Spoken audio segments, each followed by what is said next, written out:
வெளிச்சம் வேணும், வெளிச்சம் வேணும். ஆண்டவர் சொல்றாரு, இந்த வார்த்தைகளை சங்கீதக்காரன் சொல்றாரு, உன் கால்களுக்கு தீபமும் பாதைக்கு வெளிச்சமா இருக்கிற இந்த வசனம் உன்னை பாதுகாக்கும். கையை தட்டி கத்திரமை கொடுக்கும். இந்த வசனத்தின் வெளிச்சம் உனக்குள்ள இருக்கும்போது இருள் உன்னை மேற்கொள்ளாது, நீ இருளை மேற்கொள்வாய். கையை தட்டி கத்திரமை கொடுக்கும். சீக்கிரம் நான் அதையும் பார்த்துக்கிறேன், கொடுக்கணும். ஆமே. இப்ப நீ என்ன செய்ய போற? கையை பிடி சொல்லுங்க. நான் இது வரைக்கும்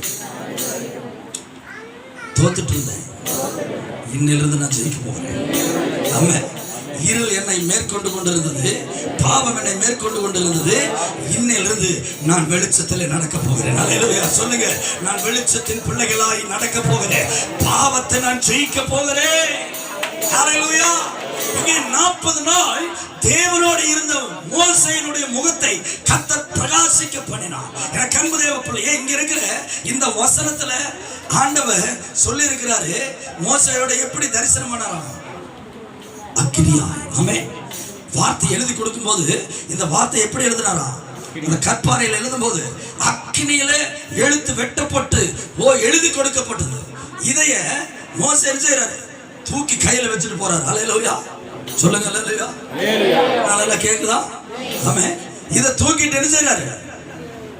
எங்க தீய தூக்கிட்டு போறாருங்க, அக்கினியை தூக்கிட்டு போறாரு. இந்த பக்கம் இந்த பக்கம். இந்த அக்கினியின் பிரகாசம் மோசேயோட கண்ணில் என்ன செய்யுது? ரிஃப்ளெக்ட் ஆகுது. சொல்லுங்க, புரியுதா இல்லையா? அல்லேலூயா. அந்த வார்த்தையினுடைய வெளிச்சம் மோசேயுடைய முகத்துல காணுது. இவர் 2 பலகை கையில வச்சிருக்கிறான்.